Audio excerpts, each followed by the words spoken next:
أن محمدا عبده ورسوله يا أيها الذين آمنوا اتقوا الله حق تقاته ولا تموتن إلا وأنتم مسلمون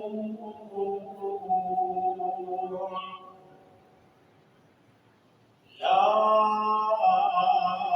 أيها الناس اتقوا ربكم الذي خلقكم من نفس واحدة وخلق منها زوجها وبث منهما رجالا كثيرا ونساء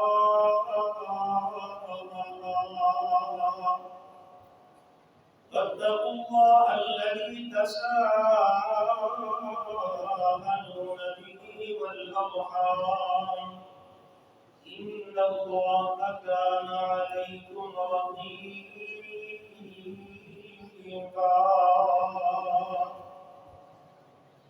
يا أيها الذين آمنوا اتقوا الله وقولوا قولا سديدا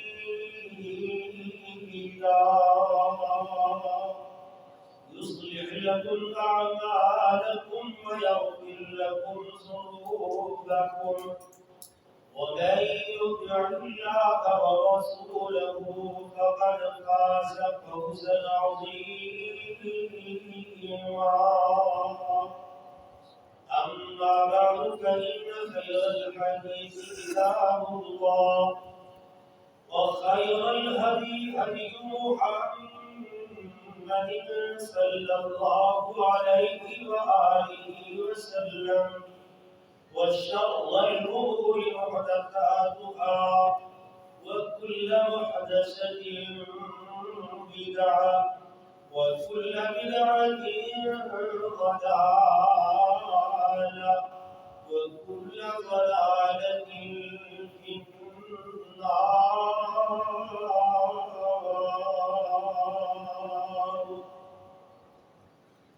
اللهم صل على محمد وعلى آل محمد كما صليت على إبراهيم وعلى آل إبراهيم إنك حميد مجيد. اللهم بارك على محمد وعلى آل محمد كما باركت على إبراهيم وعلى آل إبراهيم إنك حميد مجيد. رب اشرح لي صدري ويسر لي أمري واحلل عقدة من لساني يفقهوا قولي. رب زدني علما. اللهم إني أسألك علما نافعا ورزقا طيبا وعملا متقبلا.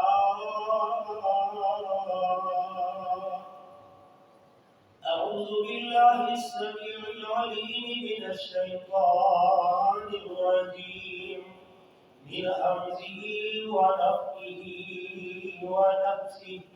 بسم الله الرحمن الرحيم.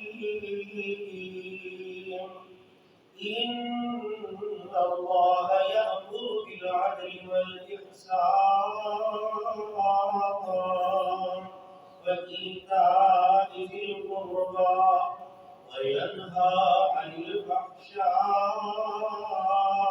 والمنكر والبغي يعظكم لعلكم تذكرون.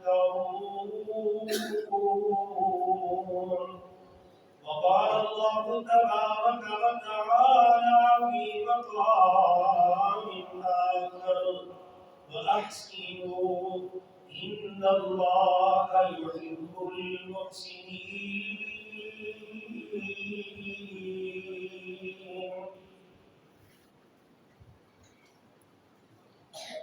ہر قسم کی حمد و ثنا اللہ رب العزت کے لیے ہے، جو اللہ اکیلا پوری کائنات کا خالق ہے، مالک ہے، رازق ہے۔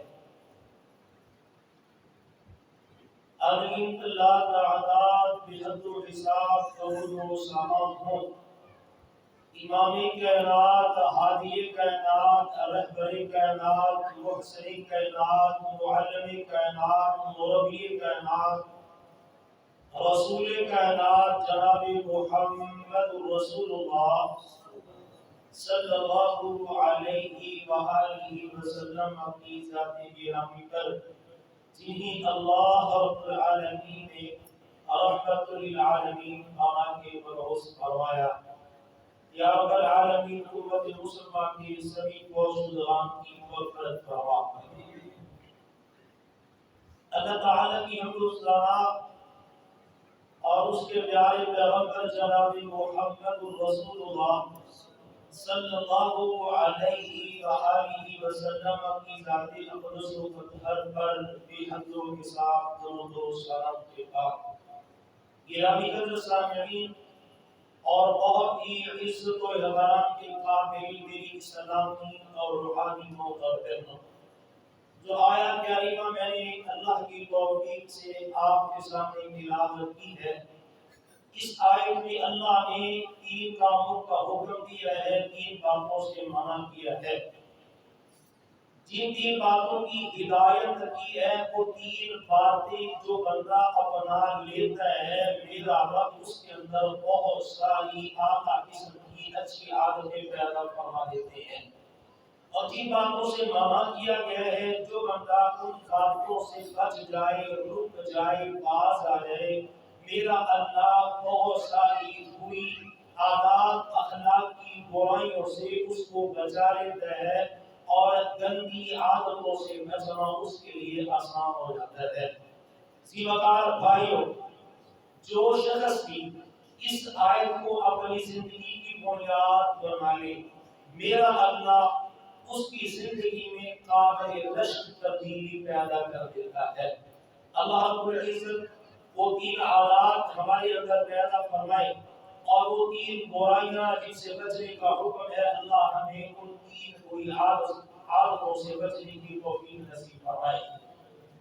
ان میں سے پہلی عادت کی عدل میں نے کہا لفظ چھوٹا ہے، مفہوم بڑا ہے۔ دوسرے میں اللہ نے دیا بند کر دیا، بندہ اللہ اور اپنے درمیان عدل قائم رکھے، اپنی ذات کے ساتھ بندہ انصاف کرے، اپنی اور باقی مخلوقات کے ساتھ بندہ منصف بن کے زندگی گزارے۔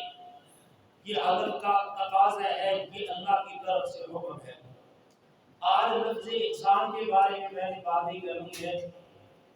احسان اللہ کا حکم ہے، یأمر بالعدل والاحسان، عدل کا حکم دینے والا اللہ احسان کا بھی حکم دیتا ہے، اور کن لفظوں میں دیتا ہے؟ وَأَحْسِنُوا، تم احسان کرو۔ کہتے ہیں فلاں بڑا احسان کرنے والا ہے جی، فلاں میرا محسن ہے جی۔ ہماری زبان میں یار میں اپنے محسن کے ساتھ کیسے میں احسان فراموشی نہیں کر سکتا، وہ میرا محسن ہے۔ اللہ نے کہا تم محسن بن جاؤ، وَأَحْسِنُوا، احسان کرو۔ کیا معنی؟ محسن بن جائے، ہر بندہ محسن بن جائے، تم احسان کرنے والے بن جاؤ۔ جب تم احسان کرنے والے بن جاؤ گے تو پھر کیا ملے گا؟ إِنَّ اللَّهَ يُحِبُّ الْمُحْسِنِينَ، محسنین کو اللہ محبت عطا فرماتے ہیں۔ بے شک اللہ نیکی کرنے والوں کے ساتھ محبت فرماتے ہیں۔ یہ احسان اور احسان کرنے والے کی عظمت ہے کہ وہ اللہ کا محبوب بن جاتا ہے، اللہ کا محبوب بن جاتا ہے، اللہ کا پیارا بن جاتا ہے، اب احسان اور محسن کی یہی فضیلت کافی تھی کہ احسان کرو بھائی، نیکی کرو، تو نیکی کرنے والے بن جاؤ گے تو اللہ کے پیارے بن جاؤ گے، اللہ کے محبوب بن جاؤ گے، اللہ کی چاہتیں محبتیں مودتیں تمہارا مقدر بن جائیں گی، تمہارا نصیب بن جائیں گی۔ لیکن اللہ تعالیٰ نے قرآن حکیم کے اندر انداز بدل بدل کر احسان اور احسان کرنے والوں کے فضائل پہ روشنی ڈالی ہے۔ کیوں؟ ہمیں سمجھ آ جائے احسان کیا چیز ہے، احسان کرنے والے کا اللہ کے ہاں کتنا اونچا رتبہ اور کتنا اونچا مقام ہے، یہ وضاحت کرنے کے لیے اللہ کبھی کہتے ہیں ان اللہ مع الذین اتقوا، بے شک وہ لوگ جو پرہیزگار بن گئے، ان اللہ مع الذین اتقوا والذین هم محسنون، اور وہ لوگ جو محسن ہیں اللہ متقین کے بھی ساتھ ہے، اللہ رب العالمین محسنین کے بھی ساتھ ہے۔ کون ہے جو چاہتا ہے کہ مجھے اللہ کا ساتھ نصیب ہو؟ جس کے دل میں تقویٰ آ گیا اس کو بھی اللہ کا ساتھ نصیب ہوگا، جو محسن بن گیا احسان کرنے والا اس کو بھی اللہ کی معیت نصیب ہوگی۔ فرمایا فَأَثَابَهُمُ اللَّهُ بِمَا قَالُوا جَنَّاتٍ تَجْرِي مِن تَحْتِهَا الْأَنْهَارُ خَالِدِينَ فِيهَا، اللہ نے ان کے اچھے اقوال کے بدلے میں ان کو جنات دینی ہے جن کے نیچے نہریں بہتی ہوں گی۔ وَذَلِكَ جَزَاءُ الْمُحْسِنِينَ، اور یہ احسان کرنے والوں کا بدلہ ہے، یہ احسان کرنے والوں کا بدلہ ہے اعلیٰ جنتیں۔ فرمایا کہ وَأَحْسِنْ، احسان کر، کما احسن اللہ الیک، جیسے اللہ نے تجھ پہ احسان کیا ہے تو ویسے احسان کر۔ وَذَلِكَ جَزَاءُ الْمُحْسِنِينَ، هَلْ جَزَاءُ الْإِحْسَانِ إِلَّا الْإِحْسَانُ، احسان کا بدلہ احسان ہے۔ قرآن کہتا ہے ان احسنتم احسنتم لانفسکم، اگر تم احسان کرو گے تو اپنے لیے فائدہ ہے تمہارا، وَإِنْ أَسَأْتُمْ، اور اگر برا کرو گے تو وبال بھی تم پر ہوگا۔ یہ آیتیں بتلاتی ہیں کہ محسن بندے کو اللہ کا محبوب بنا دیتا ہے احسان۔ یہ آیتیں بتلاتی ہیں کہ محسن بندے کو اللہ کی معیت اور ساتھ دلا دیتا ہے احسان۔ یہ آیتیں بتلاتی ہیں کہ محسن بندے کو اعلیٰ جنتوں کا وارث بنا دیتا ہے احسان۔ یہ آیتیں بتلاتی ہیں کہ محسن بندے کو اونچے رتبوں پہ فائز کروا دیتا ہے احسان۔ یہ آیتیں بتلاتی ہیں کہ محسن بندے کو اس کے احسان کا اچھا بدلہ دنیا میں بھی نصیب ہوتا ہے، محسن بندے کو احسان کا بدلہ آخرت میں بھی نصیب ہوگا۔ یہ قرآنی آیات ہیں جو احسان کرنے کا حکم دیتی ہے۔ اب سوال پیدا ہوتا ہے، سبق کے طور پہ بیٹھا کرو جمعے میں کہ درس ہو رہا ہے، سبق لینے کے لیے آئے ہیں، اب وہ احسان کیا ہے جو احسان کرے تو اللہ کا ساتھ ملے، وہ احسان کرے اللہ کی محبت ملے، وہ احسان کرے اعلیٰ جنتوں کے مالک بنے، وہ احسان کرے احسان کا بدلہ احسان ملے، وہ احسان کرے تو بدلے میں احسانات کی رب بارش کر دے، وہ احسان کرے اللہ رحمت کے دروازے کھول دے، وہ احسان کرے اللہ اپنی رضا کا اعلان کر دے۔ ہم کہتے ہیں وہ میرا محسن ہے، اس نے مجھ پہ احسان کیا ہے، میں نے اس پر احسان کیا تھا۔ احسان ہے کیا؟ احسان کیا ہے؟ احسان کے کئی معانی ہیں میرے بھائیوں، اور ہر احسان کو اپنانے کا حکم ہے قرآن کے اندر۔ احسان کا پہلا معنی ہے اخلاص۔ اخلاص کہتے ہیں خلوص پیدا کرو اپنے اندر، کیونکہ خلوص کے بغیر تو کوئی عمل شرف قبولیت ہی نہیں پاتا۔ عمل خلوص سے، عبادت خلوص سے، کوئی فعل کرنا ہے خلوص سے نیت کے بغیر کوئی عمل قابل قبول نہیں۔ نیکی کرو خلوص کے ساتھ، عبادت کرو خلوص کے ساتھ، عمل کرو خلوص کے ساتھ، اور اس کو دوسرے انداز میں اللہ نے یوں سمجھا دیا، قل ان صلاتی ونسکی ومحیای ومماتی للہ رب العالمین، کہہ دیجئے اے محمد رسول اللہ صلی اللہ علیہ وسلم، میری نماز، یقیناً میری نماز اللہ کے لیے ہے، میری قربانی اللہ کے لیے ہے، میرا جینا اللہ کے لیے ہے، میرا مرنا اللہ کے لیے ہے۔ کون؟ اللہ جو رب العالمین ہے۔ میں نماز پڑھتا ہوں تو اللہ رب العالمین کی رضا و خوشنودی کے لیے، میں قربانی دے رہا ہوں تو اللہ رب العالمین کو خوش کرنے کے لیے، میں زندگی گزار رہا ہوں تو اللہ کو خوش کرنے کے لیے، میں مرنا چاہتا ہوں تو اللہ کی رضا پر۔ گویا کہ ہر عمل میں ایک بندہ محسن کو اللہ کی طرف سے خلوص مطلوب ہے۔ تیرے اندر خلوص کتنا ہے؟ نماز پڑھ رہا ہے تو کیا تم مخلص ہے؟ قربانی دے رہا ہے تو کیا تم مخلص ہے؟ جی رہا ہے تو کیا خلوص کے ساتھ؟ مرنا چاہتا ہے تو کیا خلوص کے ساتھ؟ خلوص کے بغیر کسی عمل کا کوئی وجود نہیں ہے، اور کوئی عمل ہی نہیں رہتا۔ قبولیت کے لیے خلوص بنیادی شرط ہے اور چیز ہے۔ احسان کرو، کیا مطلب؟ کہ مخلص بن جاؤ۔ وَأُمِرُوا إِلَّا لِيَعْبُدُوا اللَّهَ مُخْلِصِينَ لَهُ الدِّينَ، محسن بنو، کیا مطلب؟ مخلص بنو، مخلص بنو۔ ہر معاملے میں احسان کا پہلا معنی یاد رکھ لو کہ بھائی محسن بننا ہے، مخلص بننا ہے۔ مخلص بننے کا مطلب جو عمل کرنا ہے، جو کام کرنا ہے، جو عبادت کرنی ہے، وہ کس کے لیے کرنی ہے؟ اللہ کے لیے، اللہ کو راضی کرنے کے لیے۔ کوئی خوش ہوتا ہے؟ ہو نہیں ہوتا، نہ ہو، خلوص ہو، اللہ کو راضی کرنے کے لیے کرنا ہے۔ جو کام بھی کرنا ہے اللہ کو راضی کرنے کے لیے کرنا ہے۔ اور خلوص کا دوسرا معنی، احسان کا دوسرا معنی کامل توجہ سے کرنا۔ جو کام بھی کرنا ہے کامل توجہ سے کرنا، پورے دھیان سے کرنا، یکسوئی سے کرنا، دل جمعی سے کرنا، پورے شوق اور ذوق سے کرنا، اس کو اپنی توجہ کا مرکز بنا کے کرنا۔ بخاری مسلم میں روایت ہے، عمر فاروق رضی اللہ تعالی عنہ راوی ہیں، حدیث جبریل کے نام سے مشہور و معروف ہے۔ کہتے ہیں ہم اللہ کے نبی کے پاس بیٹھے ہوئے تھے مجلس میں، ایک بندہ آتا ہے، اس نے سفید لباس پہنا ہوا ہے اور بڑا ہی سفید لباس، اس کے بال سیاہ ہیں اور بڑے ہی سیاہ ہیں۔ اس کے لباس کی سفیدی کا کیا کہنا، اس کے بالوں کی سیاہی کا کیا کہنا۔ اس کے لباس کی سفیدی کا نہ پوچھو، اس کے بالوں کی سیاہی کا نہ پوچھو۔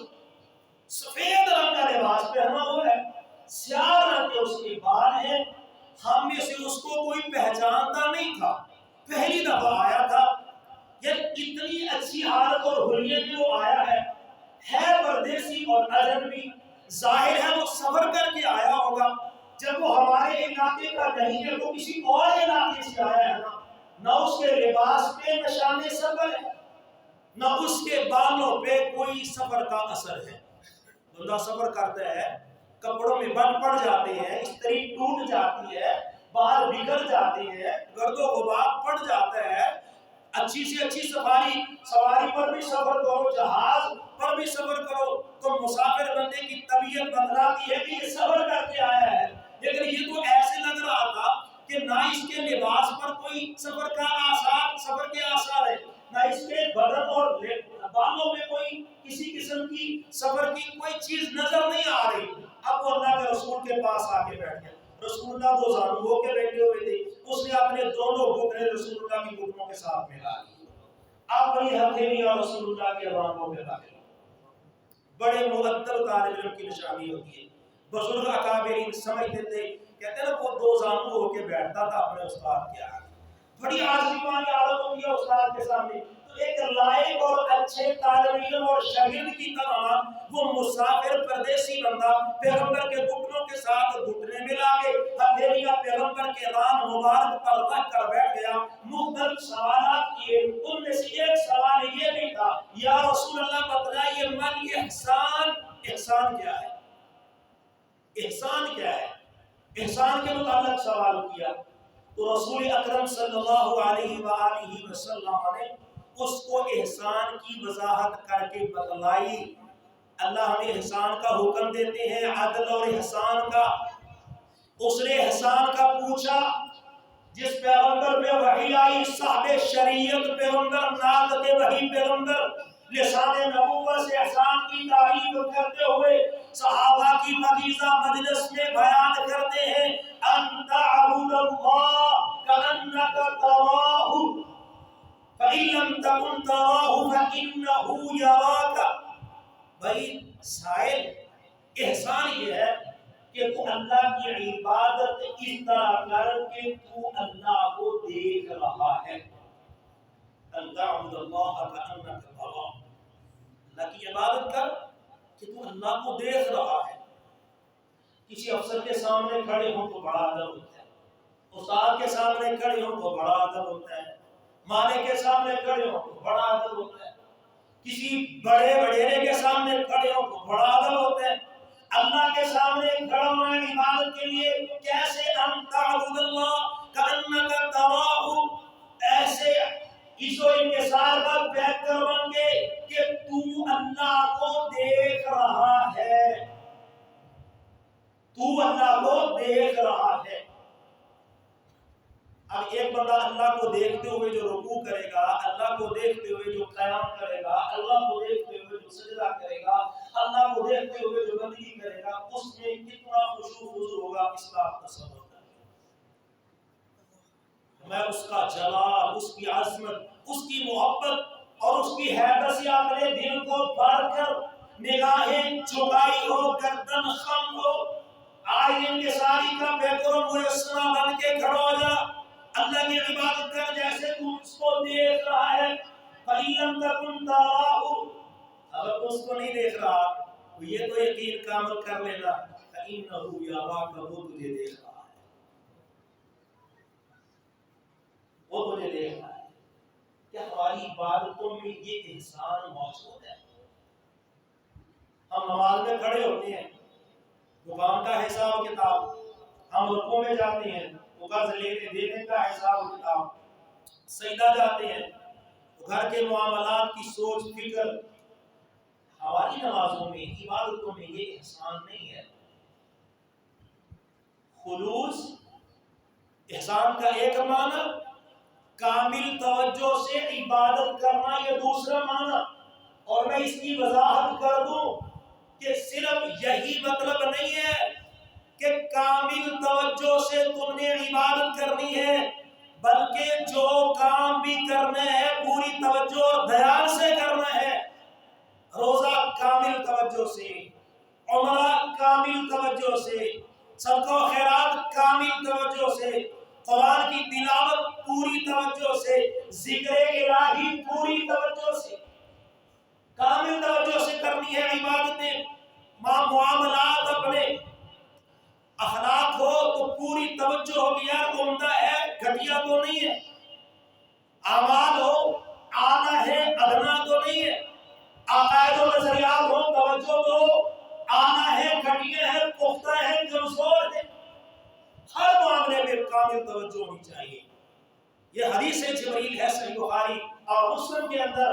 احسان کا معنی رسول اللہ نے جو بتایا ہے، عبادت کرو جیسے اللہ کو دیکھ رہے ہو، ورنہ یہ تو یقین کر لو کہ وہ تمہیں دیکھ رہا ہے جس کے لیے بندگی کر کے آئے، بندگی جس کی کرنے کے لیے آئے، جس نے اپنی بندگی کے لیے پیدا کیا ہے وہ تو دیکھ ہی رہا ہے. اور تیسرا احسان کا معنی ہے احسن انداز اختیار کرنا. احسن انداز، الذي خلق الموت والحياة ليبلوكم أيكم أحسن عملا. احسن، احسان، احسنوا، احسن، احسن عملا لیبلوکم ایکم احسن عملا، وہ تمہاری آزمائش چاہتا ہے۔ زندگی موت کا سلسلہ اس نے کیوں بنایا؟ وہ آزمائش چاہتے ہیں، وہ دیکھنا چاہتے ہیں، وہ پرکھنا چاہتے ہیں میرے بندوں میں سے کون سا بندہ ہے جس کے عمل میں حسن ہے۔ نماز پڑھو احسن طریقے سے، اللہ کی رضا کے لیے، اس کو خوش کرنے کے لیے، تمہارے اعضاء و جوارح پہ سنت رسول جھلک رہی ہو، دل اللہ کے ڈر سے بھرپور اور معمور ہو، اس کی رضا مقصود ہو، نعمتیں لینے کا دل کے اندر اس کی آس اور امید ہو، اس کی سزاؤں پکڑ دھگڑ اور عذاب سے بچنے کا خوف نہ ہو، احسن طریقے سے عبادت کرو، نماز احسن طریقے سے پڑھو، احسان کرو، نماز احسن طریقے سے پڑھو، روزہ احسن طریقے سے رکھو، زکات و خیرات احسن طریقے سے دو، عمرہ حج احسن طریقے سے کرو، کوئی بھی نیک عمل کرنا ہے اس کو احسن طریقے سے کرو، اللہ کے محبوب بن جاؤ گے۔ تم نے کسی کو قتل بھی کرنا ہے نا تو احسن طریقے سے کرو، موذی جانور ہے، سانپ آ گیا، بچھو آ گیا، کوئی بھی موذی چیز آ گئی ہے اس کو بھی قتل کرنا ہے تو رسول اللہ صلی اللہ علیہ وسلم نے کہا احسن طریقے سے کرو۔ ان اللہ کتب علیکم الاحسان فی کل شیء، اللہ نے ہر